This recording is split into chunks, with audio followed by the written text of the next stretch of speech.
Bismillahirrahmanirrahim. Bismillahirrahmanirrahim. Assalamualaikum warahmatullahi wabarakatuh. Alhamdulillah, pada kesempatan kali ini kita akan belajar materi pendidikan agama Islam dan budi pekerti kelas 5 bab 4 tentang zakat, infak, dan sedekah. Bab yang keempat ini membahas tentang beberapa hal. Di antaranya yaitu zakat, infak, sedekah, dan hadiah. Pada kesempatan ini kita akan membahas 3 pokok bahasan, yaitu zakat, infak, dan sedekah. Pengertian zakat, infak, dan sedekah. Zakat menurut bahasa berasal dari kata zaka yuzaki tazkiyah yang memiliki arti bersih, suci, dan bertambah. Sedangkan zakat menurut istilah adalah mengeluarkan sebagian harta tertentu yang diberikan kepada golongan tertentu dengan beberapa syarat. Syarat yang dimaksud di sini adalah di antaranya yaitu cukup haul dan nisab. Sudah cukup disimpan 1 tahun dan sudah cukup timbangan atau jumlah harta yang kemudian wajib dikeluarkan zakatnya. Selanjutnya yaitu golongan orang-orang yang berhak menerima zakat. Di dalam Al-Quran, Allah menyebutkan ada 8 golongan orang yang berhak menerima zakat. Golongan yang pertama yaitu fakir. Fakir adalah orang yang tidak mempunyai harta dan tidak mempunyai penghasilan. Golongan yang kedua adalah miskin, yaitu orang yang mempunyai harta atau penghasilan tetapi tidak mencukupi untuk kebutuhan sehari-hari. Yang ketiga adalah amil, yaitu panitia atau pengurus zakat yang bertugas mengumpulkan dan menyalurkan zakat atau harta yang sudah terkumpul. Yang keempat adalah mu'allaf. Mu'allaf adalah orang yang baru masuk Islam, orang non-muslim yang memeluk agama Islam dan imannya masih lemah. Kemudian golongan yang kelima dari orang yang berhak menerima zakat adalah riqab.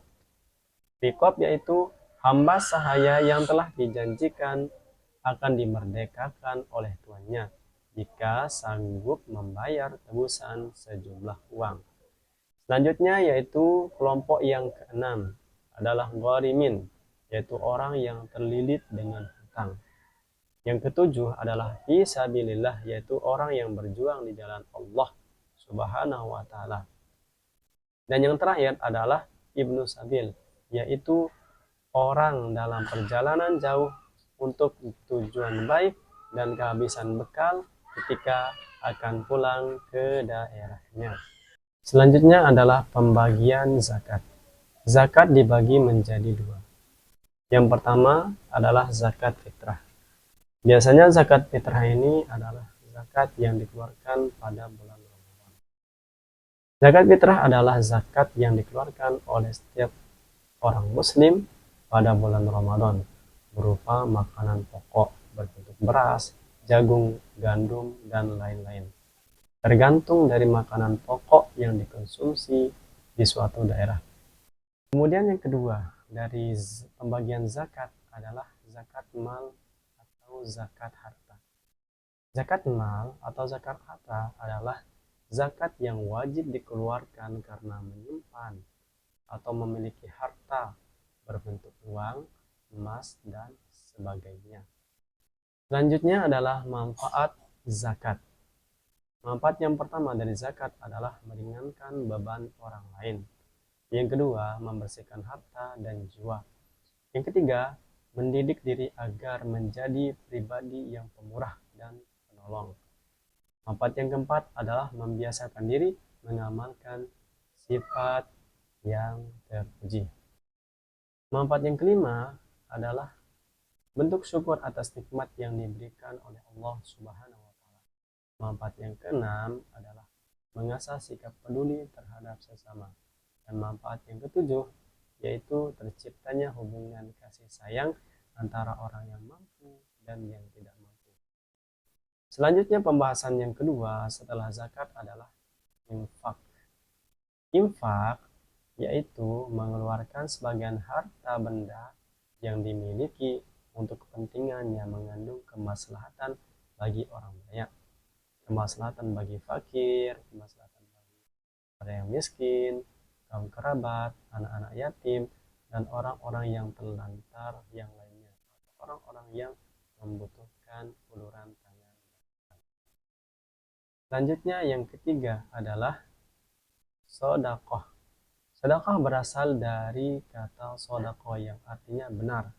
Sedekah adalah pemberian harta secara sukarela terhadap seseorang atau suatu lembaga. Sedekah dapat berupa materi atau non-materi. Selanjutnya dari pembahasan ini adalah hikmah zakat, infak, dan sodakoh. Hikmah yang pertama yang bisa diambil dari zakat, infak, dan sodakoh adalah mengikis sifat kikir yang ada pada hati orang muslim. Yang kedua, melatih seseorang untuk memiliki sifat dermawan dan empati. Yang ketiga adalah mengasah sikap peduli terhadap sesama. Yang keempat, menciptakan ketenangan dan ketentraman bagi pemberi dan penerima zakat. Yang selanjutnya adalah menjadi dorongan untuk terus mengembangkan harta supaya bisa membantu orang lain.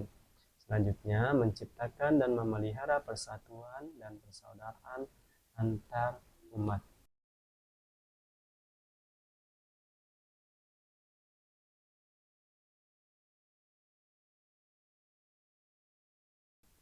Itulah pembahasan materi bab keempat pada kesempatan kali ini. Semoga ada manfaat dan berkahnya untuk semua dan bisa kita amalkan pada kehidupan kita sehari-hari. Akhirul kalam. Ya, assalamualaikum warahmatullahi wabarakatuh.